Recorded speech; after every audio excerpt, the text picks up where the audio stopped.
Hola, buena tarde, ¿qué tal? ¿Cómo estáis? Bueno, bienvenidos a una nueva sesión de estos Making of the Dama, que si ya habéis repetido alguna vez sabéis que son, y para que no, pues os lo explico, son estas sesiones que hacemos junto a Dama y aquí en Casa SEAT, en los que aprovechamos para descubrir cosas por detrás, digamos, del audiovisual español, con los protagonistas que están no normalmente delante de las cámaras, sino los que nos producen estos audiovisuales. Como siempre, antes de empezar, dar las gracias a Casa SEAT por acogernos en este espacio y a Dama, que nos ayuda a poder hacer estas sesiones junto a Serializados. Hoy estamos aquí para hablar del Cuerpo en Llamas, que como sabréis ha sido una de las series de la que más se ha hablado en las últimas, ya no diría días, sino semanas aquí en nuestro país. Y tenemos unos invitados muy especiales, pero antes recordaros que esta sesión está marcada dentro del Serializados Fest, que este año Serializados hace 10 años, que se dice muy pronto, y que el festival aquí en Barcelona acaba este sábado 21, que hacemos una fiesta de final de festival muy chula a la que podéis comprar entradas para venir, y que luego nos trasladamos a Madrid durante unos días, durante la semana que viene, del 24 al 29 de octubre. Aún quedan entradas disponibles para algunas sesiones de aquí de Barcelona, o sea que desde aquí os animo a que encontréis vuestra sesión favorita y nos acompañéis en alguna otra sesión que hagamos a lo largo de estos días que todavía nos quedan de festival. Como os decía, tenemos una sesión muy interesante con algunos de las personas que han dado vida a esta serie, así que yo no me voy a enrollar mucho más, os los presento y os dejo con ellos. Ellos son Carlos López y Eduard Solá, guionistas. Bueno, al menos ellos entran en... También nos acompaña Jorge Torragrosa, director.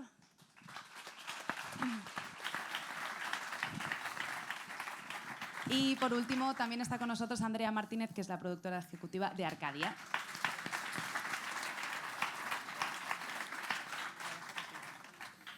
Vale, pues yo os dejo con ellos, que os harán una masterclass sobre esta serie, y luego cuando ellos acaben yo volveré a salir y haremos un turno de preguntas, o sea que cuando acabemos, si alguien tiene preguntas, pues me levantáis la mano y haremos preguntas con el público, así que os dejo a vosotros. Gracias. Gracias. Genial.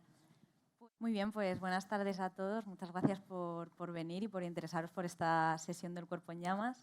Estamos aquí para contaros un poco cómo ha sucedido esta serie, las personas que hemos estado pues, detrás en el proceso creativo.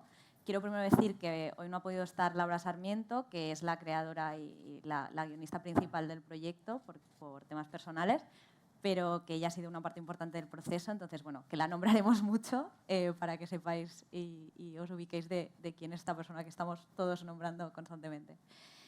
Pues nada, el Cuerpo en Llamas es una serie que nace dentro de Arcadia. Nosotros somos una productora de cine de Barcelona y es una idea interna y se presenta a Netflix en este caso. Y en ese momento pues ellos muestran interés por llevar esta historia a la ficción. Es verdad que ya existía un documental previo, pero el enfoque que teníamos era distinto. Queríamos jugar con estos personajes con más libertad, en el sentido de entender su psicología, entender sus motivaciones y un poco contestar a esa pregunta que todos nos hacíamos, ¿no? De cómo llega alguien a tomar una decisión como la de matar a otra persona.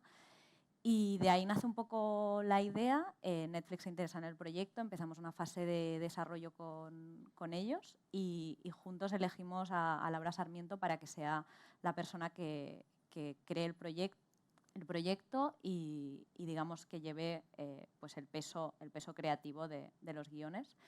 Y con Laura básicamente pues un poco el planteamiento que hicimos de serie o la primera conversación que tuvimos fue, vale, ¿cómo queremos enfocar el Cuerpo en Llamas? ¿Qué queremos que sea? ¿Queremos que sea un thriller al uso o queremos que sea una serie un poco más psicológica? ¿Qué nos imaginábamos? ¿Qué pregunta queremos responder? Y en ese momento fue, podemos responder el quién, podemos responder el cómo o podemos responder el por qué.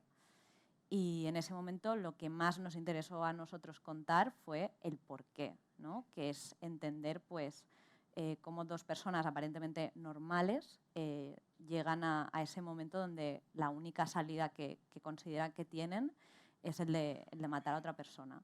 Y de ahí nace el proyecto y pues, más tarde elegimos a Jorge para para que también entre en el proceso creativo. Y en todo momento pues, es un proyecto que está basado en una historia real, inspirado en hechos reales, pero que sí que hemos respetado la verdad judicial, y lo que nos interesaba no era tanto el misterio de quién había cometido el crimen. De hecho, si habéis visto la serie, esto se resuelve en el primer capítulo. Ni siquiera el cómo nos parecía tan interesante, porque al final es un crimen bastante normal, no hay nada muy épico alrededor de cómo se hizo, pero sí que queríamos responder esa pregunta que a nosotros mismos nos provocaba mucha curiosidad, ¿no? Que era el por qué. Y bueno, este es un poco el origen. Lo extraordinario de la historia, yo recuerdo en 2017 haber leído ya las noticias cuando Rosé y Albert fueron detenidos. No es que lo mataran o cómo lo mataron, sino todo lo que rodea esta historia. Las relaciones humanas, quién es esta gente y cómo llega a eso. A mí, desde el momento que leí esa noticia, me pareció fascinante y quise saber más sobre eso. Y en la elección de Laura Sarmiento, para mí, creo que ya por parte de Netflix y por parte de Arcadia, ya había una decisión de por dónde llevar algunas cosas. Es por quién es ella y por cómo escribe. Nosotros habíamos hecho pareja creativa como guionista, ella y yo director, y los dos productores ejecutivos en nuestra serie anterior, en Intimidad, y que era otra serie de Netflix muy diferente, pero que también de repente trataba temas de pornovenganza, de acoso a mujeres, y nos gusta contar las cosas de una forma, por falta de otra palabra, poco convencional. No nos gusta darlo todo mascado. Y creo que en esa elección pues ya había algo de toma de decisión creativa, o desde luego lo interpretamos así, ¿no? Como vamos a ver dónde llevamos a esta historia, que podría haber ido por muchos caminos diferentes, donde lo importante está en quién es esta gente, cómo es esta gente. Claro, cuando tú ves todo el material documental que existe sobre ellos, estás viendo a unos acusados o a unos juzgados o a unos condenados defenderse, contar sus versiones, pero no estás viendo a la gente en su vida cotidiana, no estás viéndolos cuando están solos, no estás viendo cómo se relacionan con la gente que les rodea, con sus parejas, con sus padres, con sus amigos, con sus hijos. Y esto era, para mí, era lo interesante de la historia, ¿no? Entonces, por ahí empezó el camino, ¿no? Luego también pues, hubo mucho negociación, ¿no? Entre nosotros, como de cómo se estructura esto, ¿no? Cómo se estructura esto y cómo se incorporan otros guionistas a la historia. Siempre yo cuando hablo a gente que no sabe sobre esta industria, cómo se hacen las cosas, les sorprende siempre que haya varios directores. Si yo en este caso, director y productor ejecutivo, he dirigido los capítulos 1, 2 y 3 y el 7 y 8, y he necesitado que otra directora, en este caso Laura Mañá, dirigiera 4, 5 y 6, porque si no sería imposible de hacer. Duraría muchísimo más, costaría muchísimo más y yo me habría muerto, básicamente. Entonces, por eso suele haber varios directores. En Estados Unidos incluso es normal que cada capítulo de una temporada lo dirija un director diferente. Y en el caso de los guionistas pasa un poco igual. El tiempo y de todo lo que depende de eso, de escritura, sería enorme. Entonces, Laura crea la serie, escribe una Biblia y un piloto, y el capítulo 2, que también escribió ella, y a partir de ahí pues, se incorporan Eduard y Carlos. Sí. Y nos llaman, ¿no? Pero, no, una corrección, que es que yo escribí el 3 y el 4 y Carlos el 7. Yo el 7 solo. Y Laura escribió el 6 y el 8. Exacto. ¿No? Mientras, o sea, cuando a mí me llaman, cuando me llama Andrea para trabajar, solo había el 1 y la Biblia. Por lo tanto, y el 2 y el 3 se estaba escribiendo al mismo tiempo, ¿no? Como que estas cosas pasan. ¿Cómo se puede escribir lo que va después antes? Pues así. Para que todos os hagamos un poco la idea, el documento que nos llega a nosotros, creo que también a ti, Carlos, por parte de Laura, de cada capítulo es un documento como entre 5 y 8 páginas de Word, digamos, ¿no? Y nosotros somos los encargados como guionistas profesionales de... Muy buenos, además. Muy buenos, excelentes, además, ¿no? Damos fe. Como de convertir eso primero en una escaleta y luego, si se conviene, en algo parecido a un tratamiento y luego, eso sí, en un guión. En el caso de el caso que nos ocupa, cuando yo estaba escribiendo, creo que el 4, y Laura estaba con las revisiones del 2 y tal, ¿no? Hubo allí un momento en el que a raíz de conversaciones entre nosotros y a raíz del feedback con Netflix y tal, hubo un desbarajuste, ¿no? Como que la serie era una antes de ese desbarajuste y fue otra. Y la cuestión fue precisamente en la cuestión del presente, ¿no? O sea, la serie original, la Biblia original que pensó Laura, tenía mucho menos presente, es decir, mucha menos investigación. Por una razón casi lógica, que es lo que decía Andrea, como que el cómo de este crimen no es muy sofisticado. O sea, son peña matando a otra y ya está. O sea, tampoco hay un enigma aquí que resolver. Y bajo ese precepto, y también basándose Laura en esto del cuidado de los personajes y del por qué, pues claro, la acción principal está basada más en el pasado, había muchísimo más pasado. Esto convertía la serie, esto era así, ¿no? Pero vimos que de algún modo la serie pedía un poco más de investigación, un poco más de esto, como de presente, del enigma de cómo sucedieron estas cosas, ¿no? Siempre vinculado a la emoción, ¿no? Que es como la clave, no vincularlo al asunto mecánico del móvil, no sé qué, sino vincularlo a la emoción, pero que pedía un poco de alguien en presente que pone en peligro a los personajes que hicieron eso en el pasado, digamos, ¿no? Y allí es cuando nació una cosa que creo que es muy guay de la serie, que es este diálogo constante entre presente y pasado, que además era una cosa como que nos daba mucho miedo en guión, porque decíamos, pero ¿cómo vamos a saber, cómo el espectador va a saber si estamos en el pasado o estamos en el presente? Pues mira, sois muy listos, ¿no? Porque... pero que también forma parte, y esto lo comentamos en su día, forma parte de la cultura audiovisual, ¿no? O sea, hace 15 años a lo mejor nos ponían esto y nos petaba la cabeza. Ahora que todos hemos visto 800.000 series... Christopher Nolan ya no nos puede petar claro, la cabeza. Como que nos ubicamos fácil, ¿no? Y bueno, luego está Jorge, que pone el detallito de la radio que por aquí, no sé qué, no sé cuántos, y te acaba de ubicar dónde estás y ya está, ¿no? Incluso cuando no sabes dónde estás, ahí también es interesante, ¿no? Como claro. Me parece es guay, ¿no? Aunque es interesante, a lo mejor para nosotros durante el trabajo, pero hay que reconocer que siempre, en casi todas las series, cuando hay varias líneas temporales más, está esa pregunta que casi todos los guionistas odiamos que nos hagan, que es aquello de ¿pero esto se entiende? Claro.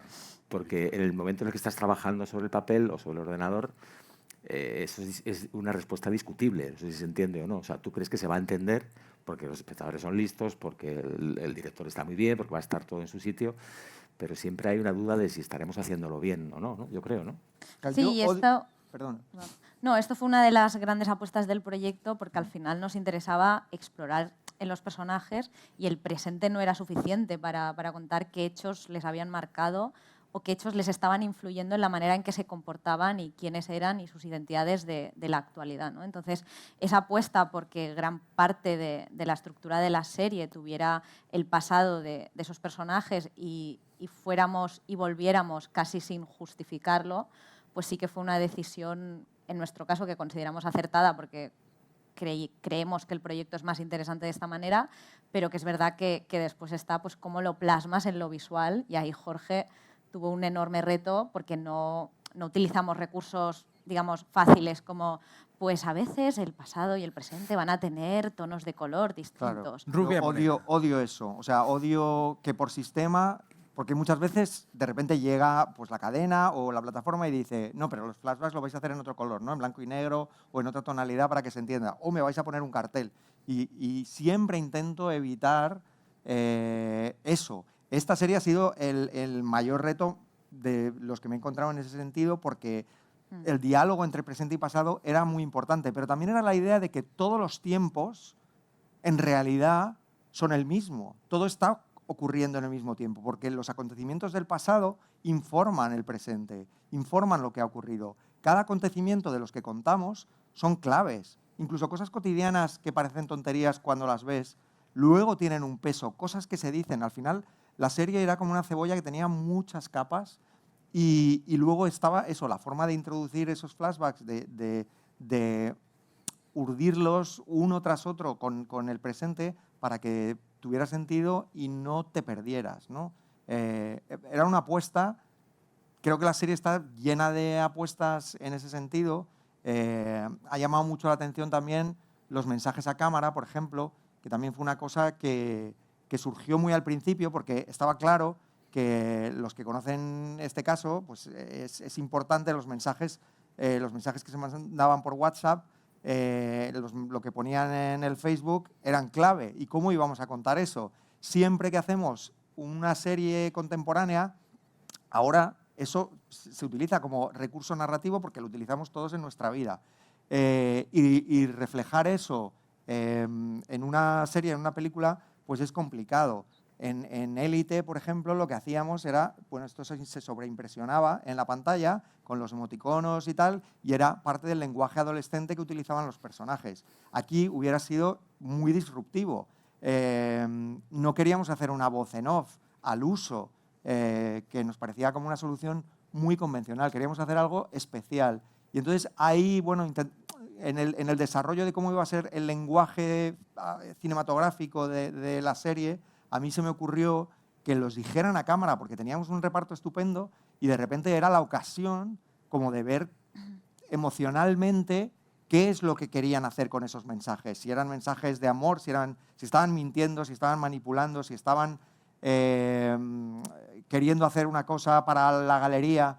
Era la oportunidad de ver emocionalmente, entrar en su mente, ¿no? A través de sus ojos. Al final te interpela directamente a ti como espectador, ¿no? Y eso es una posición privilegiada. Entonces salieron también pues, de una idea como de no apostar por lo convencional. O sea, desde luego sí que hubo una intención muy clara desde el principio de eso en la serie, ¿no? Creo que se podrían haber hecho muchas series diferentes sobre este tema y nosotros decidimos hacerla así.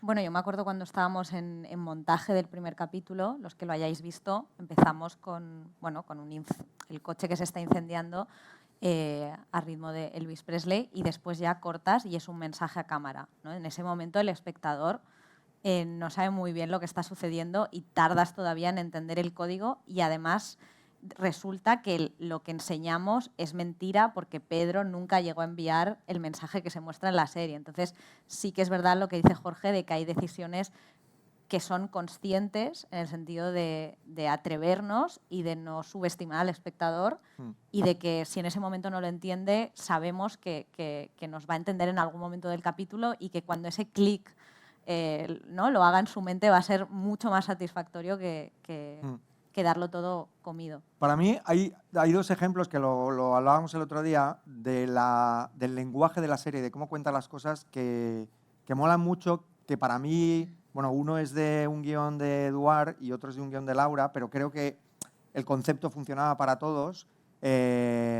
Uno es la secuencia en el capítulo 6 de La playa, cuando Rosa y Pedro están en la playa, se están peleando, están discutiendo, la situación, la relación ha llegado a un punto bastante insostenible, él le está controlando las pastillas anticonceptivas y están teniendo una pelea bastante desagradable delante de la niña y él se quita la ropa y se mete en el agua.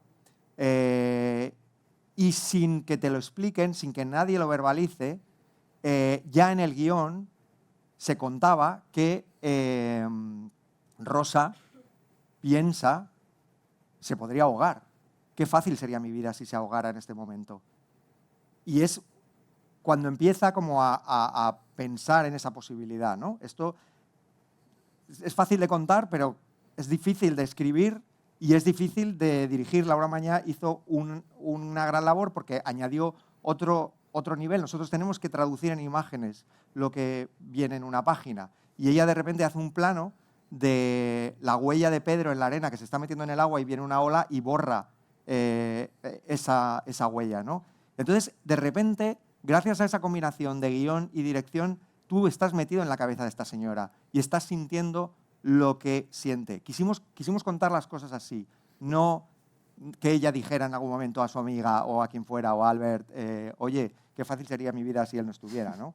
Eso es un poco como, para mí, una señal de identidad de la serie y también de cómo nos gusta contar las cosas, porque muchas veces hemos hecho muchas series y hemos hecho películas y hay veces que los productores o las cadenas, pues eso, insisten mucho en sobreexplicarlo todo y yo creo que estamos acostumbrados y entendemos las cosas. Y otra cosa que me encanta, que es una cosa que generó mucha conversación y todavía no sé qué vas a decir, ¿eh? Hay gente que lo comenta y tal. Hay una secuencia en el capítulo 4 donde el personaje de Aina Clotet, que es la ex de Pedro, ya empieza a sospechar que algo pasa con Mary, algo pasa con Rosa. Y se va a su casa y están hablando y le dice, ¿puedo ir al baño? Y la otra le dice, claro que sí, ve al baño. Y entonces ella va al baño y de repente abre la puerta del baño y hay mucha gente, bueno, hay alguna gente que no ha entendido la secuencia. Hay un plan, ella se queda así mirando y se ve el váter y está abierto, las tapas están levantadas. Y entonces hay una mirada de extrañeza, de sospecha cumplida y se va, así como con prisas. Y eso es una cosa que escribió Edu. Bueno, es que y que generó una discusión de horas entre el equipo. La entretapa, ¿no? O sea, si en una casa hay un hombre, la entretapa está abierta. Si solo hay mujeres, que es el caso, ¿no? Si solo está Rosa Peral, la entretapa estaría bajada, ¿no? Entonces, si tú ves que la entretapa... Bueno, de esto va la escena, ¿no? Pero a lo mejor no se entiende. Pero nosotros la entendimos, ¿no? Y hubo ahí una discusión, rollo, muy fuerte, de rollo, esto se entiende, no se entiende. Pero lo bueno de esta discusión, creo, es decidir, oye, si no se entiende, que se espabilen, ¿no? Que de esto va un poco. Que la extrañeza fue un elemento también con el que siempre jugamos, la extrañeza. O sea, la extrañeza fue una sensación que también a nivel visual con el director de fotografía siempre hablamos de ella, que hubiera extrañeza en cosas cotidianas. Pues, por ejemplo, rodamos las conversaciones, normalmente pues hay como una forma académica de rodar las conversaciones donde los planos de los personajes se igualan y se parecen mucho, las miradas se corresponden. Y aquí rompimos completamente las convenciones para que parecieran que no se estaban mirando o tenían ángulos raros, ¿no? Porque había algo de malsano y de raro en todo lo que estaba ocurriendo, ¿no? Y esa elección de cómo contar eso, pues como que ahondaba también en la extrañeza, ¿no? No hay nada. Evidentemente podría haber sido el padre de Rosa, podría haber sido cualquiera el que ha dejado la doble tapa del váter abierta. Pero el personaje de Silvia ya venía con una sospecha y entonces hay algo ahí que no le cuadra y todo suma, ¿no? Vinculado a todo esto, y hilo ya los temas ya aquí. Perfecto. No, es el tema de coño, que al final sale la serie que hacen unas personas, ¿no? El otro día decíamos que como que así en general el espectador en su casa se cree que las series las hace Netflix, ¿no? Como que Netflix está allí y hace las series, ¿no? Y al final las series... Y bueno, no, y Netflix hace las series, está ahí vale, y está allí, apoya y apuesta. Sí, todo bien, Netflix. Pero no. ¿qué quiere decir? Que no es un algoritmo que hace no es una máquina, claro digamos, que no. ¿no? Incluso si es Netflix, es gente a la que contrata Netflix que opina, ¿no?, subjetivamente sobre las cosas y trabaja para que salgan bien, ¿no? Somos humanos todos, ¿no? Los de Entonces, Netflix, como los que de Arcadia. Mola como cuando, y creo que en esta serie, a pesar de tener una vocación mainstream guay y que ha funcionado y que, ¿no?, a pesar de todo esto, se puede ver en ella unos rasgos autorales claros. Yo desde fuera, y desde que yo no voy a rodaje, ni quiero ir tampoco, yo lo veo en Jorge, ¿no? O sea, y también te lo decía el otro día, como que a mí la escena de un episodio mío preferida es la de Sellarés, que es este tipo, Morris, entrevistando a Rosa Peral, no sé si has visto, bueno, da igual. Bueno, la podemos poner, de hecho. Capítulo 3, Ah, sí. la secuencia de Rosa Sí. y... Vale, pero de Sellarés. fondo, no hace falta verla. Sí, de tampoco. fondo. El asunto es que tú estás en tu casa y tú escribes esto, ¿no? Tú escribes, le hace un tipo, un policía, le hace tal, y tú estás ahí focalizadísimo en el asunto del diálogo que tienen, no sé cuántos. Pero entonces viene Jorge o Laura y de repente empieza la escena así, ¿no? Y pues no te lo esperabas, tampoco te esperabas que el poli fuera este, ¿no? O sea, me flipa, ¿eh? O sea, me encanta, pero que no te lo esperabas así. Y creo que es la mejor versión de eso que escribí, ¿no? La mejor versión es esto. Y esta mejor versión de una cosa que escribí en mi casa pasa por pasarla por la cabeza del director, ¿no? Y por su subjetividad, su gusto y lo que él cree que será mejor, ¿no? Como que lo subjetivo es muy importante. Y esto viene... yo creo que es guay esto. Nosotros como guionistas, y ahora Carlos explica tu experiencia, claro, yo a mí me dan un micro y todo el rato digo lo mismo, ¿no? Pero como que yo me siento muy artesano, ¿no? O sea, a mí me dicen, mira, capítulo 3 y 4 de esta serie que funciona así, no sé qué, ¿no? Y yo pues tengo mis herramientas, igual que un carpintero sabe de sierras y de maderas, pues yo sé de estrategias dramáticas, ¿no? Y ahí lo pones todo al servicio de aquello, ¿no?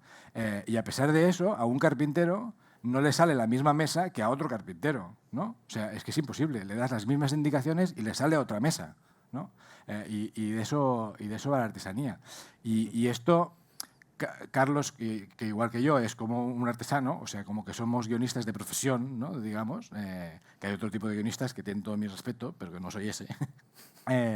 No sé cómo vives tú, Carlos. Sí, no, tienes toda la razón. Y aparte es que es un proceso muy atractivo y no solamente entramos más guionistas en un equipo porque no se llegue, porque es verdad que en un momento dado hay que hacer las notas de no sé qué versión del 1, las notas del 2 y aquellos son los platos chinos que se están cayendo y entonces tiene que entrar más gente. Pero también porque enriquece lo que tú dices, cada uno parece que vamos a hacer algo que ya está pautado y aprobado y aquí en este capítulo pasa esto y en este otra cosa, pero todo puede cambiar en cualquier momento. Y no solamente puede cambiar, sino que hay que trabajar pensando si lo que tenemos es la mejor opción, ¿no? Y tú haces lo que quieres hacer o yo hago lo que creo que tengo que hacer y de repente hacemos algo inesperado también para nosotros, para Jorge o para Andrea o para Laura, ¿no? Y entonces luego Laura nos coordina, o sea que esa artesanía, digamos, en equipo está bien, ¿no? Yo, en mi caso, llegué un poco a mesa puesta, lo tengo que decir, ¿no? O sea, me acabo de llevar el disgusto de que yo me perdí la discusión de la tapa de váter. Pero igual que esa me perdí muchas, claro, ¿no? Sí, yo cuando llegué, hablando de oficio, de artesanía, claro, yo llegué para hacer el capítulo 7. Cuando llegué estaba todo abierto, no, por supuesto no se estaba rodando todavía, claro, ni mucho menos, pero digamos que la versión que había del capítulo 1 era bastante ya cercana a la que se rodó, la 2 un poquito menos, la 3 tal. Creo que el 6 no estaba escrito, como tú dices antes también, yo me tuve que poner con el 7 y el 6 todavía no estaba, o había alguna escaleta o algo parecido, y por supuesto el 8 tampoco estaba, ¿no? Entonces ahí el oficio, que es que hay que sacarle lo mejor que tienes ahí, a mí me parece precioso, la verdad. A cada uno le gustará su oficio, a mí esta cosa me gusta mucho, el entrar ahí, el intentar... Bueno, yo había trabajado con Jorge varias veces, la última vez en H, también para Netflix, con Laura también... la conocí hace tiempo y te había trabajado en otra serie con Úrsula Corberó, por cierto, me acabo de dar cuenta. Y claro, me llaman para hacer un capítulo y yo encantado, aparte conocía el caso y me encantaba. Entonces ahí el trabajo se trata de entrar en una cosa que aunque no está terminada del todo, ya tiene unas decisiones muy grandes narrativas ya tomadas, ¿no? Y tú tienes que entrar en ellas e intentar un poco que no sé, que tú tienes que aportar cosas, pero que no raye mucho tu presencia. Tienes que acomodarte a la manera que ya en esos guiones ya ves cuál es la manera que tiene de hablar el personaje de Rosa, no Rosa Peral, sino el personaje de Rosa, la manera que tiene de hablar Albert, la relación, cómo está contando, el nivel de verbalización de los conflictos, ¿no? O sea, tienes que aprender en qué código está la serie, ¿no? Y yo recuerdo, por ejemplo, lo que más tiempo estuve fue, porque no hubo una sala de guionistas ni nada parecido, de hecho yo te he conocido hace bien poco, ¿no? Pero Laura trabajaba de otra manera y yo recuerdo varias reuniones o comidas con Laura hablando sobre todo de los personajes, ¿no? como en cualquier otra serie de ficción, digamos, ¿no? Hablando de cómo era el personaje, por qué creíamos que sería bueno que contáramos de ella, qué nos faltaba por contar, qué pasaría si fuera a verle. Es decir, tratando de fabular, no por inventar, sino al revés, por contar mejor. Que a mí me parecía siempre, me lo sigue pareciendo, me lo pareció entonces, que esta serie, a mí me gusta mucho en general, me llama mucho la atención cuando se adaptan hechos reales, esa aproximación de intentar saber por qué las personas hacen las cosas y, sobre todo, no tener la respuesta. Porque cada vez que te metes a un proyecto en el que hay un porqué, es muy bueno, es un paraíso para un guionista el que digas, es que no está claro por qué le mataron, ni siquiera tenían ninguna necesidad de matarlo, ¿no? Y entonces, cuando no tienes que emplear toda tu cabeza y todo tu trabajo para contar eso, el cómo, para contar cómo, si realmente lo hicieron así o así, y luego la serie es muy honesta, y si ni siquiera 2 meses de juicio y toda la instrucción ha llegado a saber cómo pudo ser el asesinato, pues ¿por qué vamos a tener que aventurar a jugar nosotros a las casitas, ¿no? A inventarnos? No, es mucho más importante intentar contar las relaciones de esos personajes que se han creado partiendo del planteamiento de la realidad. A mí me tocó me tocó trabajar más en el presente, digamos, ¿no? Porque al llegar al capítulo 7 llegaba el juicio, que tenía una pata también en el 8, evidentemente, que era el cierre de la serie, con lo cual el trabajo tenía que estar orientado a ver cómo contábamos el juicio cuando ya hemos sabido prácticamente todo sobre ellos dos y qué clase de sorpresas podía tener el juicio si es que lo tenía que tener, cómo iba a ser la resolución de los personajes a partir de ahí, teniendo en cuenta que además en el juicio real fueron 2 meses y aquí tenemos un capítulo y medio menos, en el fondo es un capítulo repartido en 2 sobre el juicio real fueron 2 meses y además hubo el confinamiento por en medio, ¿no? Y Rosa Peral pilló el COVID y tuvo que declarar a través de una pantalla y todos con mascarillas. Y luego un juicio en el que hubo giros realmente de guión constantes, ¿no? Entonces era muy complicado porque obviamente, como en el resto de la serie, no había que resumir el juicio porque no conseguirías nada resumiendo el juicio como si fuera un telediario, ¿no? Y sí que pues, hubo varias versiones, finalmente Laura también hizo la suya de cómo contar, o sea, qué es lo importante ahí, ¿no? O sea, en dónde se pone el foco, ¿no? ¿Qué está pasando ahí?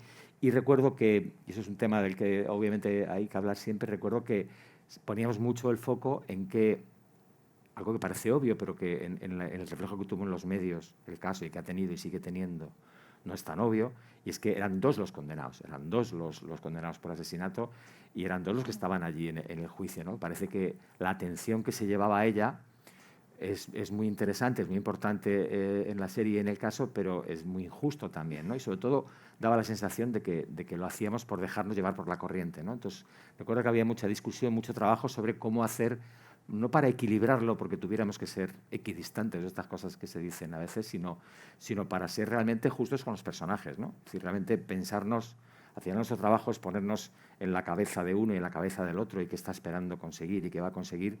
Y el momento del juicio estaba todo haciendo como crack y era un momento muy, muy especial, muy relevante. Aparte de que luego había la cuestión técnica de contar abogados, fiscal, personajes que no has conocido en toda la serie y que tienen que tener también cada uno su personalidad, ¿no? Sí. Pero, y esto que cuenta Carlos es importante porque nosotros desde el principio del proceso tuvimos muy claro que la serie debía tener 2 personajes protagonistas, ¿no? En los medios, de quien más se ha hablado lejos es de Rosa Peral, un poco se le ha condenado por su vida sexual, que eso no le quita que sea culpable de un asesinato y así lo dice una sentencia, pero sí que teníamos la sensación que había otro protagonista sobre el que no se estaba poniendo el foco y nuestra idea siempre fue contar la historia de cómo 2 personas habían decidido cometer un crimen y en eso, digamos que fuimos muy obsesivos en el retrato, en la constancia, en que los 2 personajes tuvieran espacio, desarrollo.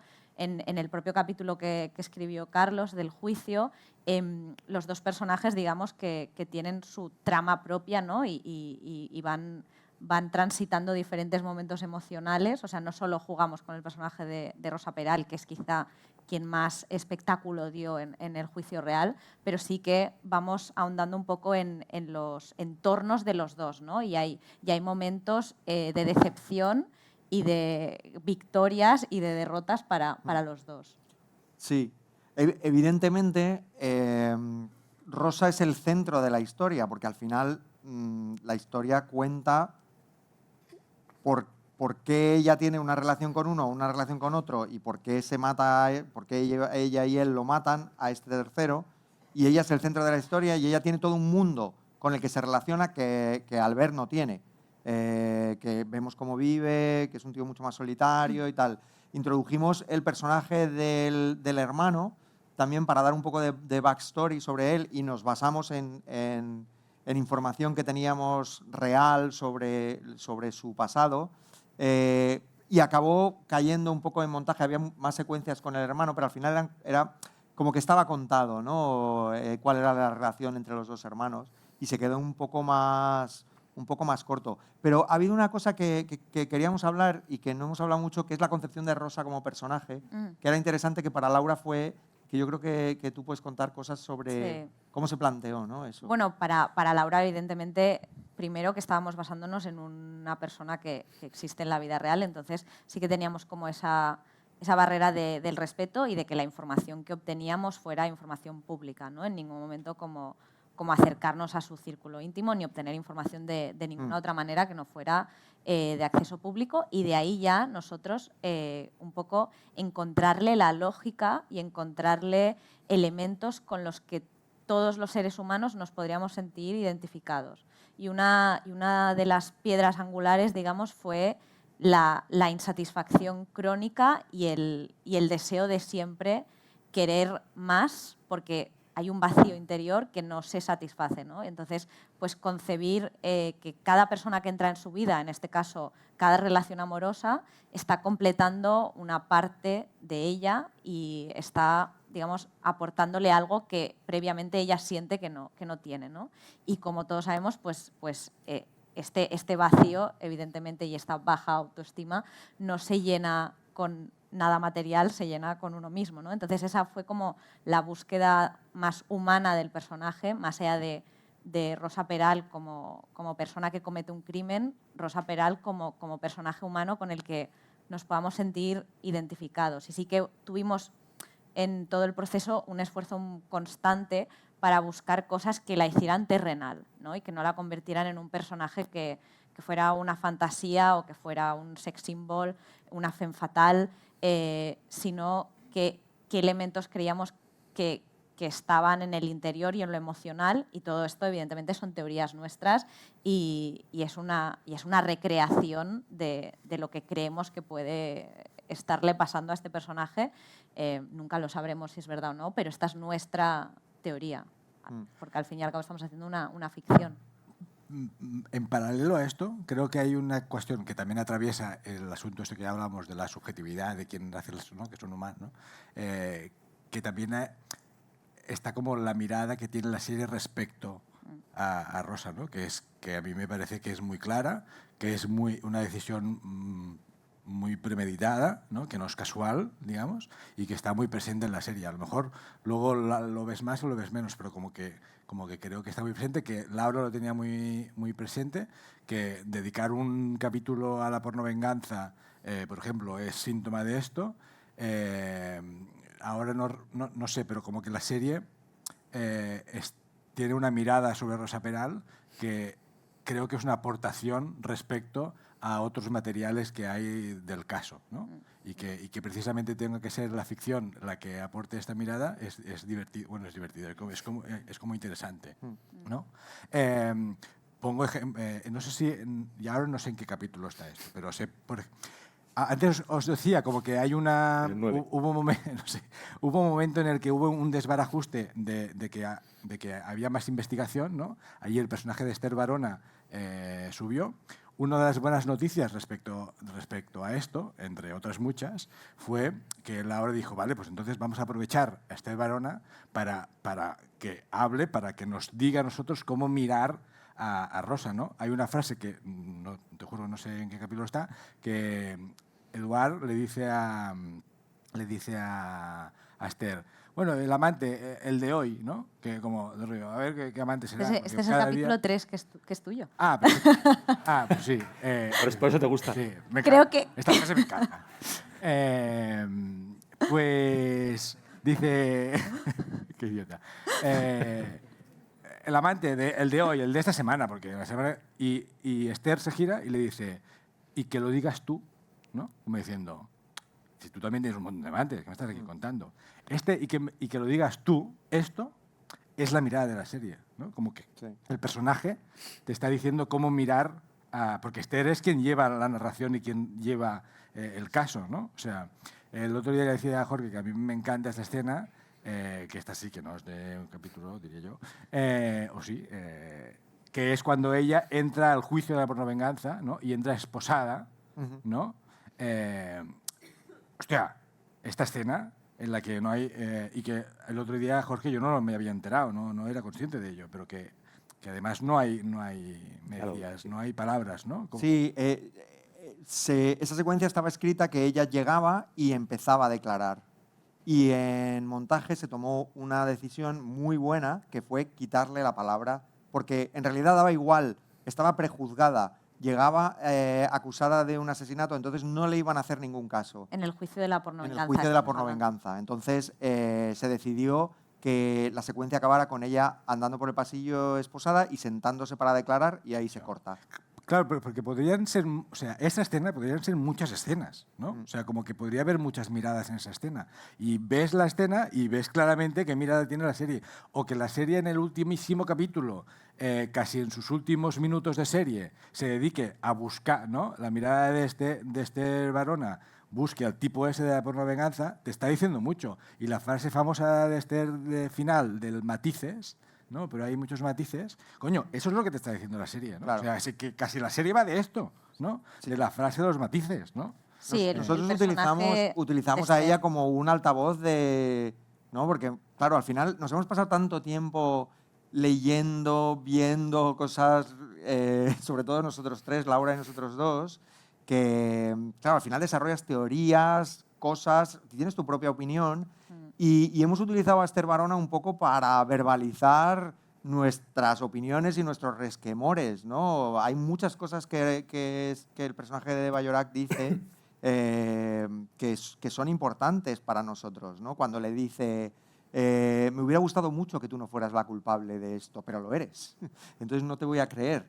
Y esa cosa con la que se queda al final, que es una cosa muy poco realista seguramente, muy poco policial, aunque no quisimos tener contacto con ninguno de los personajes protagonistas ni con su círculo, sí que acudimos a los Mossos d'Esquadra, a los investigadores que llevaron personalmente el caso. Y una cosa que nos interesaba, y Eva Llorac siempre lo comentaba, es que decían, no, para nosotros tenemos que, si sabemos que lo han hecho, el objetivo es conseguir una condena. En el momento en el que tenemos la condena, ya nos da todo igual. ¿Cómo fue exactamente? ¿Quién fue el autor material? Si fue una pistola, si fue una bala, si fue un golpe, si lo estrangularon, da igual. Y nosotros hemos hecho una inspectora que se sale un poco de eso, porque ella no se queda contenta con eso, porque sabe que se han destrozado muchas vidas y sabe que esa mujer es una mujer que ha sufrido cosas, que ha sido víctima de cosas, aunque sea la asesina en este caso. Y esto es una cosa que nosotros quisimos hacer con la serie, como dar esas capas, ¿no? Que decía antes. Cada capítulo ofrece nuevas visiones sobre el personaje de Rosa. Queríamos hacer un primer capítulo donde ella, para la gente que no conocía el caso, que para nosotros era la mayor parte de los potenciales espectadores, y teníamos que contar la historia para alguien que no supiera nada del caso. Podía ser una víctima, una viuda, alguien que ha perdido a su pareja de una forma además repentina y traumática, y luego darle la vuelta y ver que estaba mintiendo y verla manipulando. En un momento dado, con el capítulo 2, donde se titula Dos Rosas, porque empiezas a ver esa dualidad, por llamarla dualidad y no multiplicidad, porque se cuenta todo el pasado, toda su historia con su marido, cómo se conocen, cómo conoce a Albert.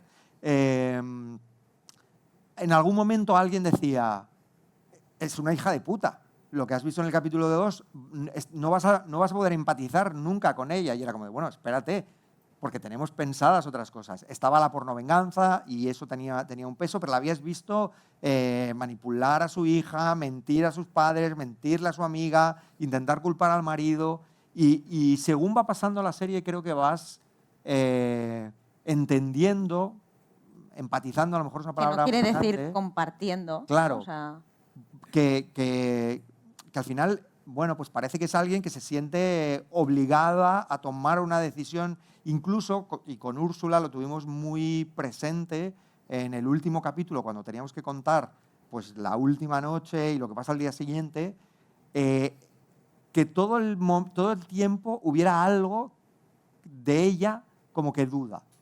Algo que dice, ¿lo hago o no lo hago? Pero hay algo más fuerte que ha tomado la decisión y tiene que hacerlo por un montón de cosas que ha ido explicando a lo largo de la serie, que se van a pensar que está loca, que si ella deja a Pedro, Pedro nunca la va a dejar a ella, etcétera, etcétera. Pero ese juego de texturas, ¿no? Creo que hemos ido intentando enriquecer nuestra visión del personaje con eso, ¿no? sí, y a través, un poco volviendo al personaje de Esther Barona, sí que era como nuestra propia ventana al caso, ¿no? Es decir, que nosotros considerábamos que fuera culpable, evidentemente hay una sentencia y el personaje de Esther, en el momento en que sospecha de ella, ya no hay como una vuelta atrás, o sea, ya no vuelve a empatizar con esa persona, pero eso no quita que todo lo que haya vivido el personaje anteriormente y algo tan fuerte como que filtre una foto íntima en un cuerpo policial que es pues mayormente masculino, sobre todo en la época en la que ella trabajaba en este cuerpo policial,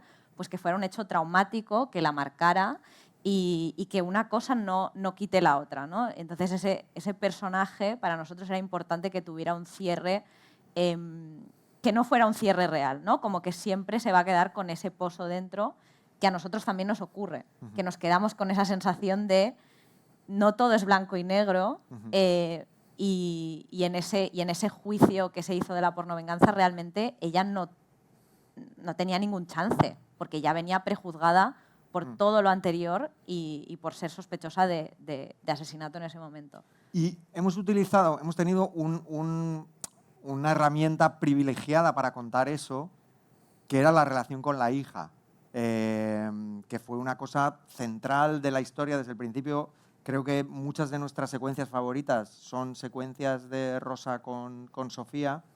También encontramos un prodigio de niña con una mirada y un mundo interior brutal, que hicieron un dúo Úrsula y ella increíble. Bueno, y con nuestra gran directora de casting, Ana González, y con Laia Ricard, la coach y de la Óscar. niña y tal. Pero esas secuencias son tan potentes, creo, a lo largo de los capítulos, que al final el peso emocional de la serie acaba en esa relación que no se han visto en 3 años y tal, y yo, que soy un llorón, pues lloro con ciertas secuencias, sobre todo la primera vez y bueno, y no solo la primera vez, lloro.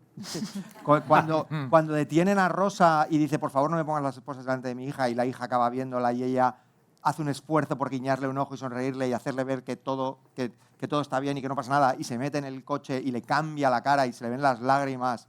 Me parece una secuención, aparte, bueno, ahí Maciel pues nos ayuda a ella y Laura Mañá. Sí, que eso es una cosa de la que también estaría bien que hables, ¿no? De esta propuesta musical que... Bueno, pues un día de repente dije, ¿cómo acabamos los capítulos? Teníamos siempre como de que no acababan con los capítulos, los finales, como que necesitábamos más. Y entonces de repente... Sí, porque al final no éramos un thriller, o sea, no había un gran misterio Claro. al acabar cada capítulo, sino que eran cierres como más psicológicos Sí, de que no eran personajes. cliffhangers de estos de, quiero ver el siguiente capítulo porque acabo de descubrir que no sé quién hizo esto, ¿no?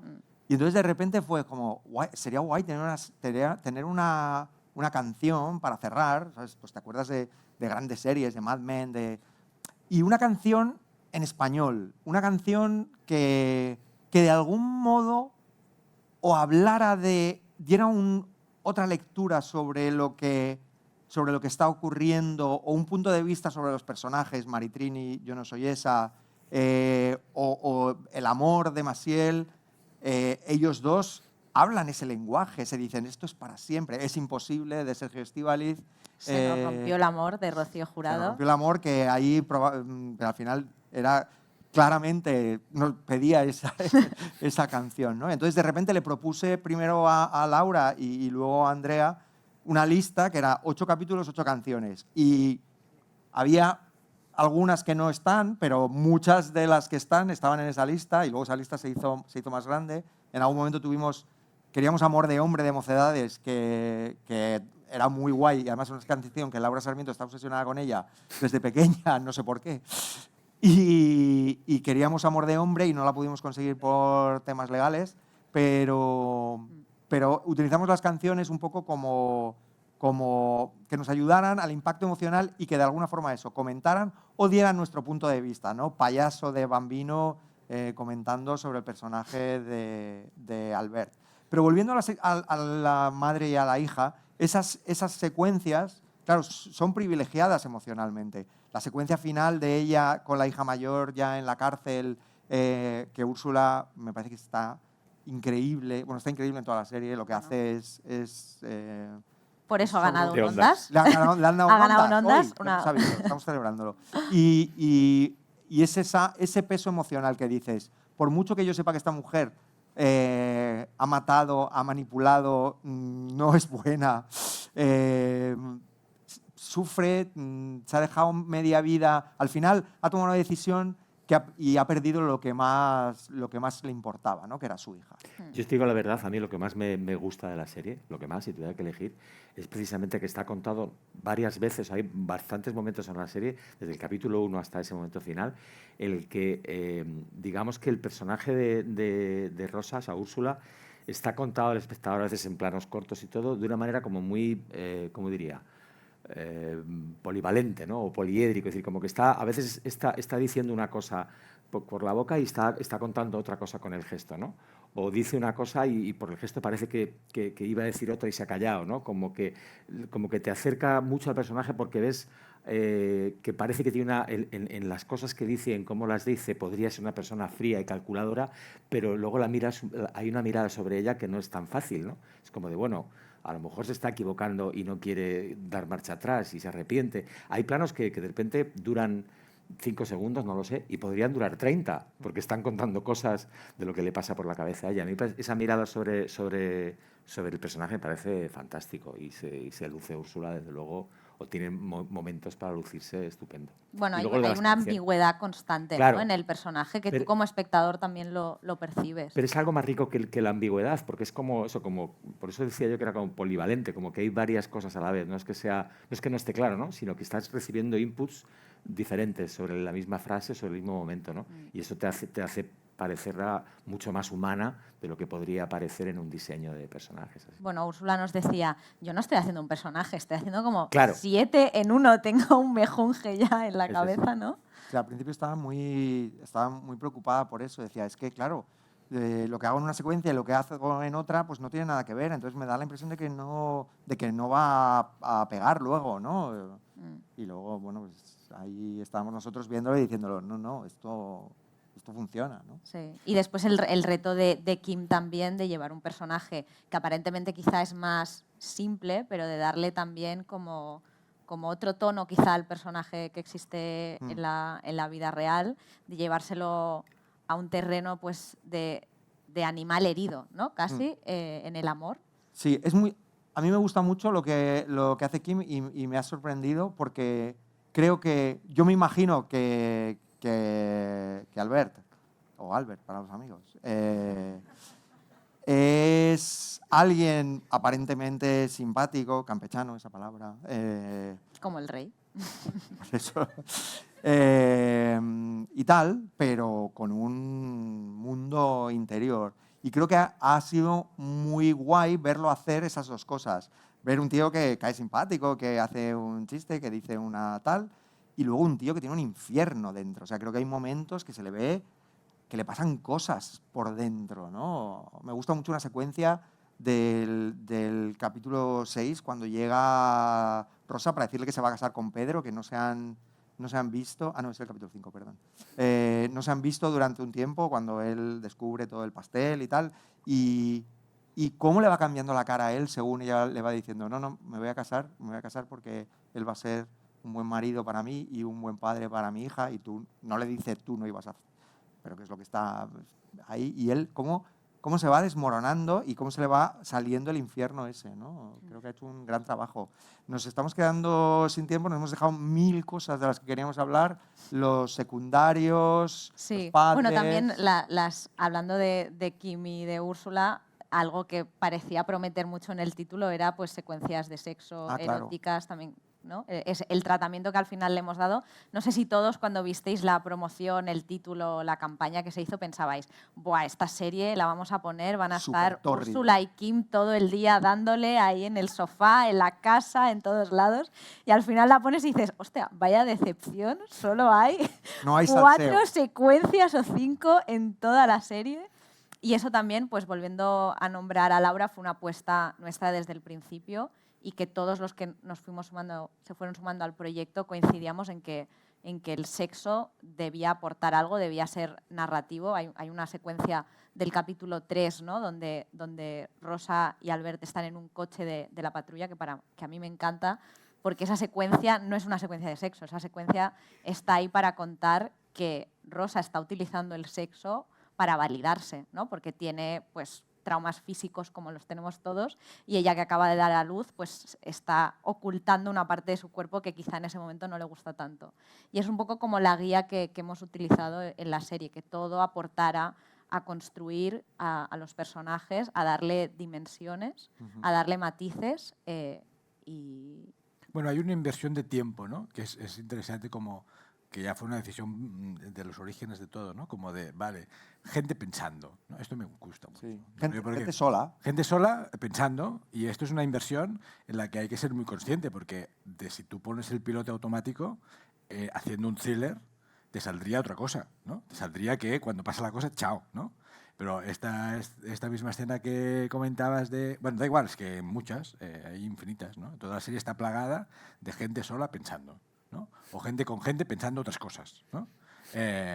Y eso es lo que... Y esa inversión en personajes, ¿no? Pero que radica en invertir en el tiempo que pasas con esos personajes y no en la trama, no en la movida, ¿no? O que todas las secuencias sexuales tengan un subtexto claro, o sea, como que ninguna es por follar, o sea, los humanos follamos por follar, ¿no?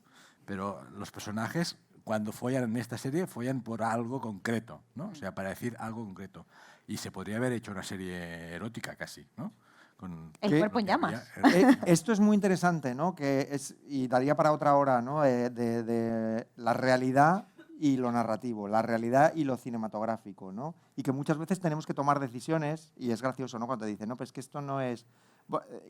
¿Cuánta gente va al baño? ¿Cuántos personajes van al baño en la ficción, ¿no? ¿Cuántas veces los ves comer? Si te fijas en cómo comen, normalmente, si os fijáis, prestáis mucha atención a las secuencias donde los personajes comen raro, hacen cosas raras, porque comer y hablar es muy difícil. Entonces está muy medido cómo comen. El cine tiene sus propias normas y la realidad a veces no encaja bien. Entonces tienes que tomar decisiones. Y hay una cosa de la que queríamos hablar, y por apuntarla así muy brevemente, porque me parece que también es una seña de identidad de la serie. La localización principal de la serie era la casa de Rosa Peral. Y la casa de Rosa Peral está súper documentada, hemos visto 1000 fotos, sabemos dónde está, sabemos la dirección. Fuimos a verla por fuera. Buscamos casas en esa urbanización en Cubellas que fueran parecidas. Y yo era como, esto no me gusta y no me parece que esto vaya a funcionar.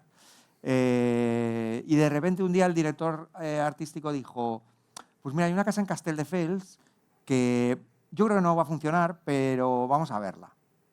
Y cuando entré en la casa dije, es esta. Porque era una casa, evidentemente, Rosa Peral no se podría permitir esa casa, primero por dónde está. Esa casa, si estuviera en otro sitio, pues igual tendría otro precio. Pero como estábamos en Cubellas, en nuestra mente, y era una casa muy deteriorada, comida por un jardín, por un montón de pinos que han levantado el suelo, que parecía que se estaba comiendo a la casa y a los personajes. Y de hecho rodé muchas secuencias, como la del primer capítulo, cuando la primera vez que va la inspectora a decirle a Rosa que han encontrado el coche con un cuerpo dentro, como que se los está comiendo, ¿no? Y la casa era una casa pues que era rara y que transmitía oscuridad, ¿no? Sí, además cuando llegamos estaba llena de cosas, de pero mierda. hasta arriba, o sea, parecía la casa de alguien con síndrome de Diógenes. Pero que fue algo que yo le dije a Walter Gallart, el director de arte, le dije, por favor, Algo de esto tiene que estar. Porque vamos a inventarnos que esta es la casa y el padre les ayuda a comprarla porque ellos no podrían permitírsela.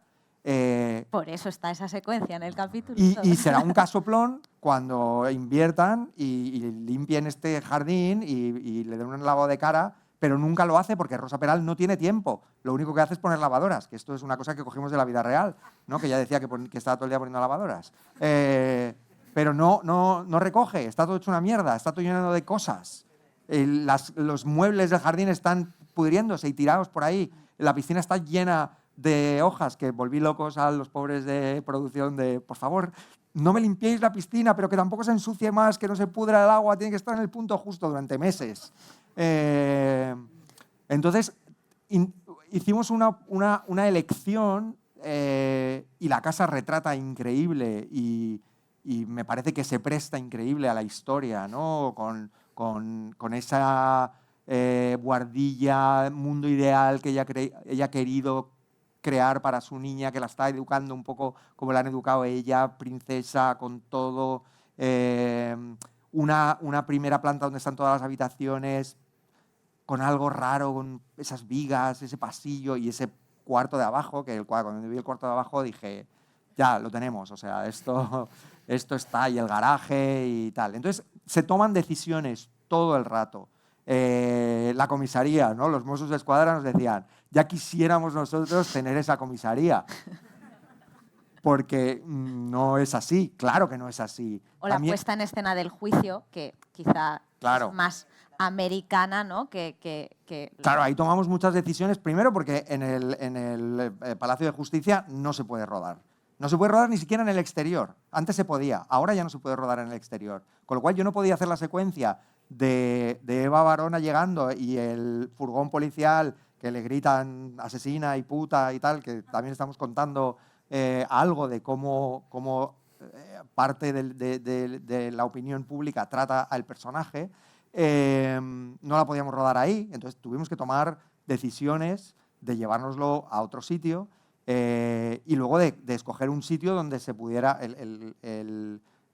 sabréis que es la Facultad de Medicina, donde rodamos el exterior del Palacio de Justicia, y el interior lo rodamos en un sitio que hay en Vía Laietana, que es Foment de Treball.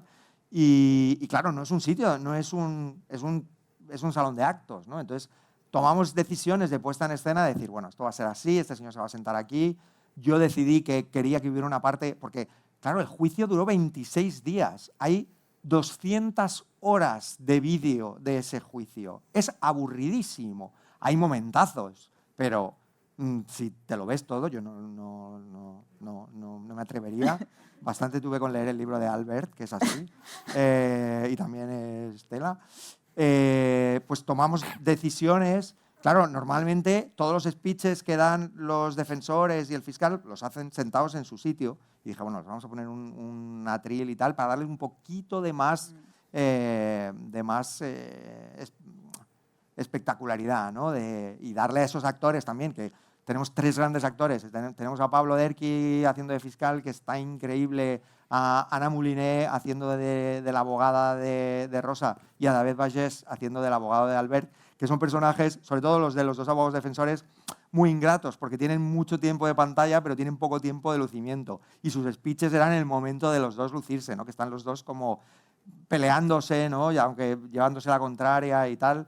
Y bueno, pues tomas decisiones un poco cinematográficas. Sí. Yo creo que esto es un buen cierre en el sentido de, pues os hemos explicado un poco lo que guió la fase de guión, pero sí que es verdad que una de las decisiones claves a nivel visual de la serie fue priorizar lo cinematográfico por encima del hiperrealismo.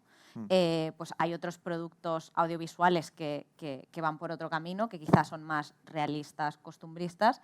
Nosotros sí que apostamos por esta vía de que primero predominara lo narrativo, pero después también pues, la puesta de escena y el valor cinematográfico.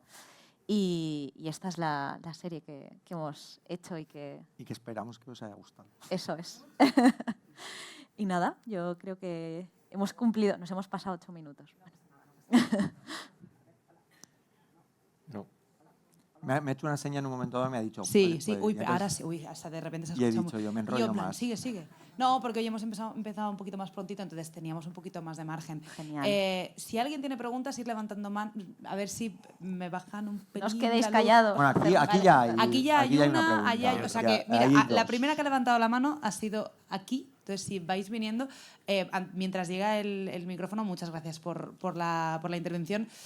Yo iba a destacar ahora justamente el Ondas de Úrsula Corberó porque lo he visto hace nada y he Claro. pensado, mira, es la segunda vez, o sea, a modo anécdota, es la segunda vez que pasa que estando en un making of de Dama dan ondas a la serie durante Qué guay. el making of. Nos O sea, pasó con Antidisturbios sois y ahora un talismán. somos un talismán para las series Invitarnos de este siempre, país. por favor. Porque justo pasó con Antidisturbios y ahora acaba de pasar con Úrsula, o sea que bueno, muchas felicidades desde aquí, Úrsula, si nos estás viendo. Y ya está, creo que tiene aquí ya el micrófono. Está, mira, pues aún podría haber hablado un poco más porque no ha llegado el micrófono todavía. Aquí.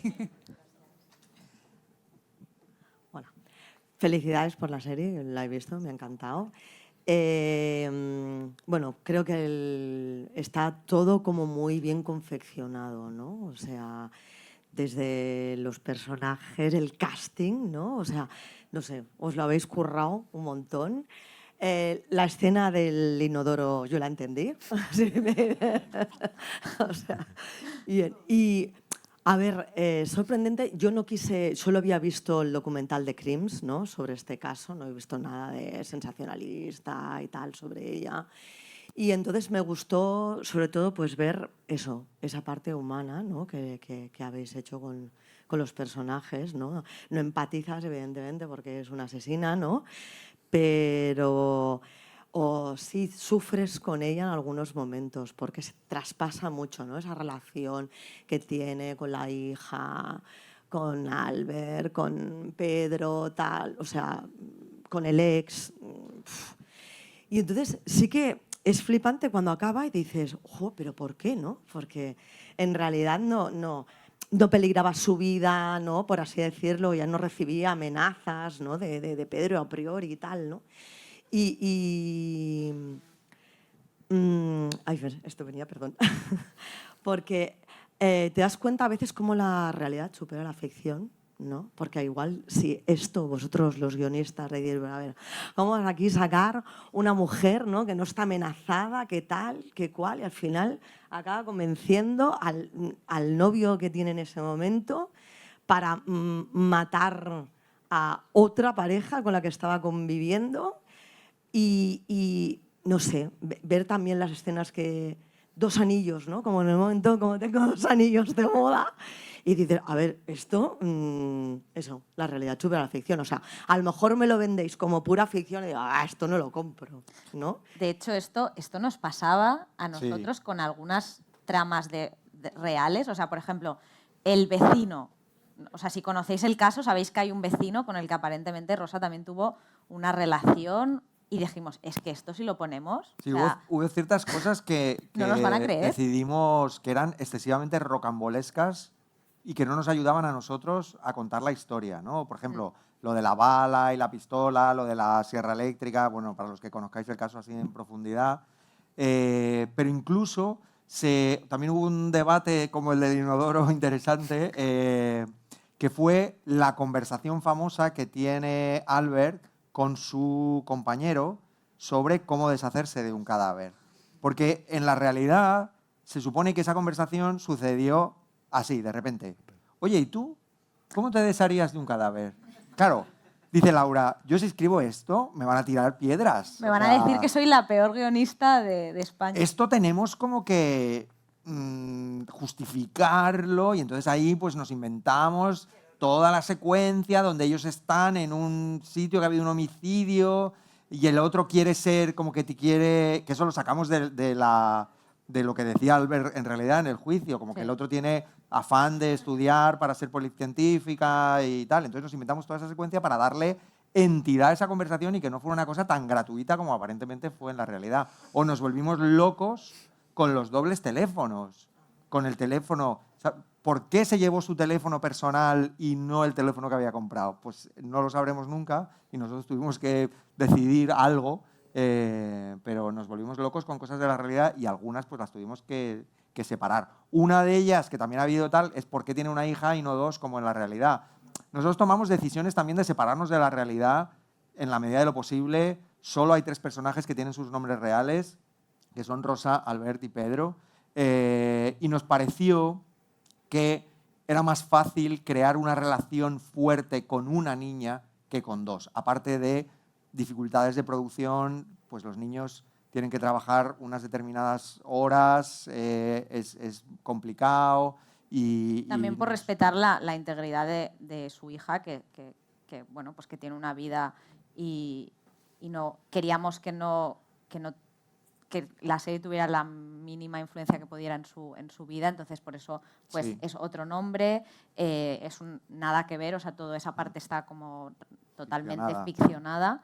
Y yo, en relación a lo que decías de las decisiones que hemos tomado como para alejarnos, pues un poco a veces la realidad realmente superaba la ficción y pensábamos, es que estas tramas son demasiado rocambolescos, van a pensar personas que no sepan del caso que somos malos creadores, ¿no? Entonces sí que ha habido como la decisión consciente de algunas cosas dejarlas fuera porque confundían más que aportaban a entender a los personajes.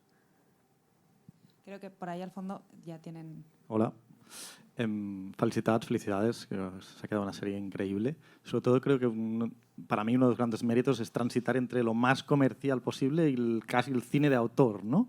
Y os quiero preguntar, ¿de quién es mérito eso? Es decir, si teníais un guión riquísimo en acotaciones, en descripción de esos silencios, de esos planos largos, o es una cosa es que el director es un maestro total y se lo ha llevado a su terreno. Es decir, ¿de quién es mérito haberlo convertido en eso, en un término medio tan bestia, teniendo en cuenta que es una producción para Netflix, que debéis tener en la cabeza todo el rato, hostia, esto tiene que gustar, tiene que ser mínimamente comercial, pero a la vez no jugar con los personajes? Y si me permitís otra, que es, dejasteis de contar con la Guardia Urbana para que no se metieran con el guión que destroza absolutamente un cuerpo y lo describe como una banda de kinkis con placas, ¿no? Si fue por eso. Uf, qué difícil tus preguntas. Bueno, a ver, yo voy a... respecto a la Guardia Urbana, desde el primer momento pensamos en crear nuestro propio cuerpo porque sabíamos que no iba a ser fácil. Sí que, o sea, y esto como la Guardia Urbana lo ha dicho públicamente, tuvimos como un proceso con ellos de presentarle cómo iba a ser el tratamiento de la historia, de que el enfoque de la historia realmente era más de personajes que no tanto contar el día a día y la cotidianidad de la Guardia Urbana, pero aún así entendíamos que era algo delicado. Y sí que estuvimos en negociaciones con ellos y finalmente accedieron a cedernos su imagen corporativa. Lo que pasa que accedieron a cedernos su imagen corporativa del 2017, que era pues unos uniformes amarillos que realmente tenían muchísimo protagonismo en lo visual y que a nivel creativo creíamos que no estaba en sintonía con muchas otras decisiones que se estaban tomando. Entonces, si hubiéramos hecho una serie, porque es verdad que hay series inglesas donde salen unos uniformes con esos colores, sí. pero si hubiéramos estado haciendo una serie más costumbrista, más realista, más menos abstracta y conceptual, porque en nuestra cabeza lo era, pues hubiéramos, pero desde el primer momento había una clara decisión por no utilizar ese color. Bueno, un poco lo que habíamos hablado al finalizar la charla, ¿no? De apostar por lo cinematográfico y no por el hiperrealismo. Digamos que esa decisión de repente adquiría pues, una incidencia en muchas otras decisiones que ya se habían tomado sobre el proyecto y que ya estaban en la cabeza de todo el equipo.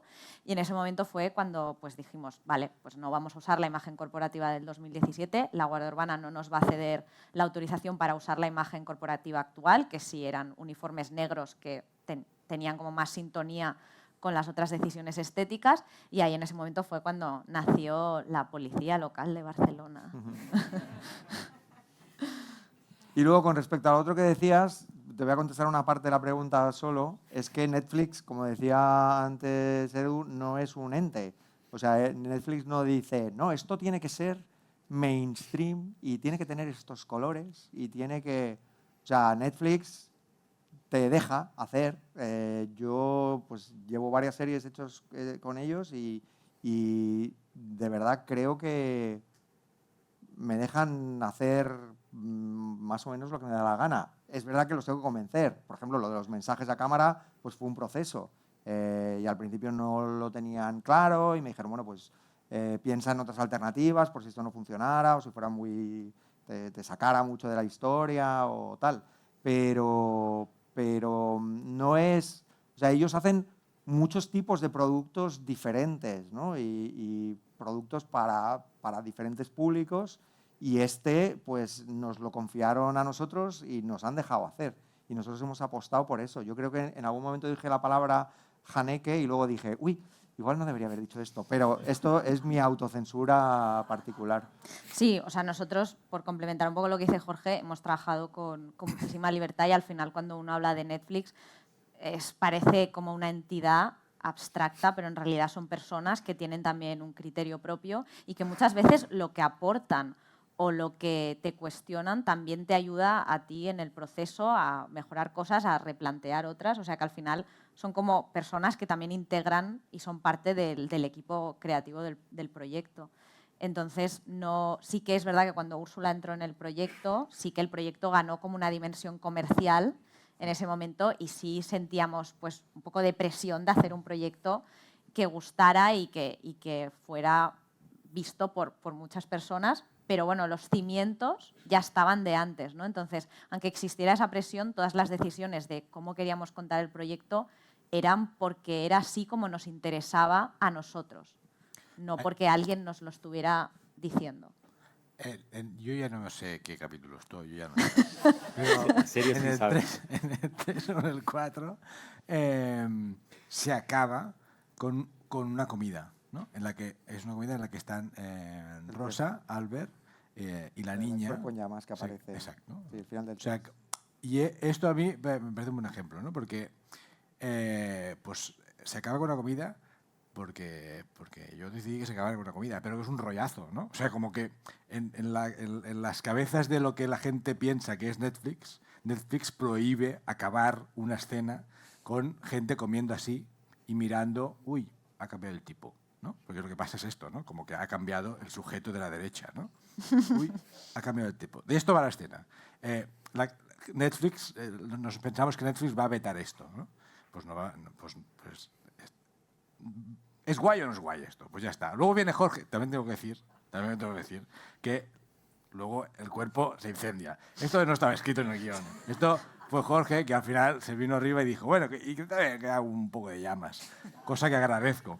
Pero en cualquier caso, la escena con llamas o sin llamas, que a mí me flipan las llamas, pero con llamas y sin llamas es muy pequeña, ¿no? O sea, a priori, dramáticamente, en un thriller no te irías allí. ¿no? Te irías a acabar un capítulo 3 con gente comiendo en una mesa, ¿no? ¿Y por qué es así? Pues porque lo hemos hecho nosotros, ¿no? Bueno, pero había una pretensión, como en La Rosa que nos imaginamos, una pretensión de normalidad, ¿no? Como de cuál es la vida normal. O sea, ¿qué quiero conseguir yo con toda esta vida mía? ¿Cuál es mi ideal? Pues tener una familia, sentarnos a comer. A mí me parecía con las llamas mejor también, pero me parece, incluso sin llamas, me parecería inquietante. Precisamente porque es inesperado. Tú esperas que termine con una revelación, que termine con un puñal que se levanta, alguien que mira por una puerta, no sé. Claro, pero para mí hay una revelación en esa escena, y es que de alguna forma ella tiene algo de remordimiento y por eso ve esa figura en llamas. Y creamos un clímax teniendo la figura en llamas y con la música de Aitor, que es increíble, y de repente sí que es un cliffhanger y un momentazo. Pero terminando de contestar a tu pregunta, normalmente las imágenes no están descritas. Hay veces que sí hay ideas, el inodoro con la tapa abierta, y hay cosas que utilizas y cosas que no, cosas que te inspiran y cosas que no. Por ejemplo, la primera secuencia del capítulo 1, se quema un coche. No ves quién lo está quemando, ¿no? No me acuerdo cómo estaba escrito, pero era poco más que eso. Explota y se quema un coche. Y entonces, de repente, hay una elección de hacerlo de una forma abstracta, no ves mucho, suena Elvis Presley, eso viene después y tal. Ahí hay una toma de decisiones, ¿no?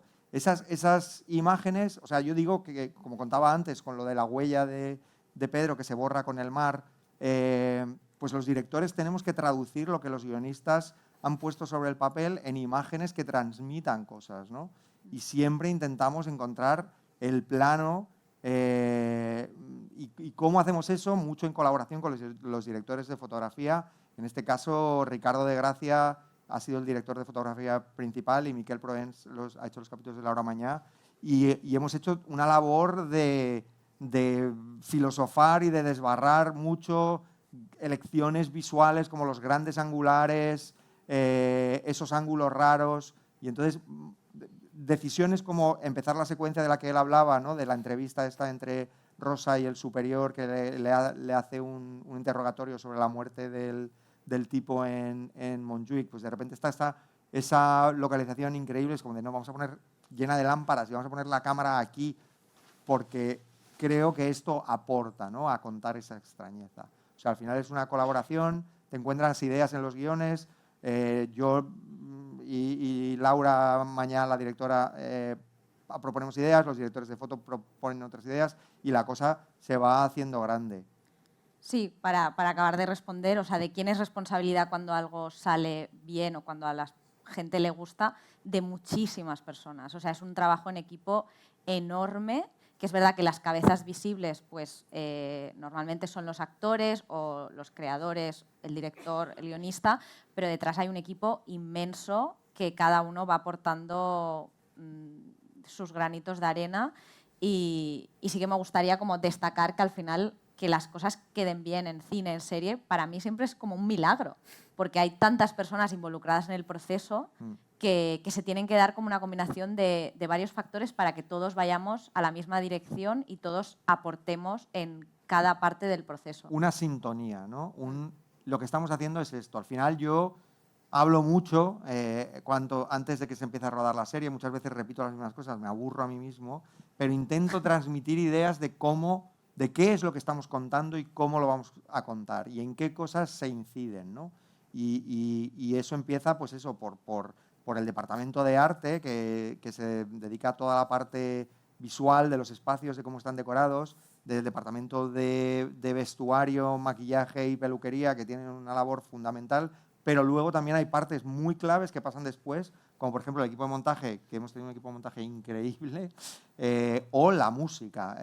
Aitor Echevarría ha hecho la música de esta serie, que me parece también una seña de identidad de la serie, porque en la música se ve claramente que hay una apuesta por una cosa...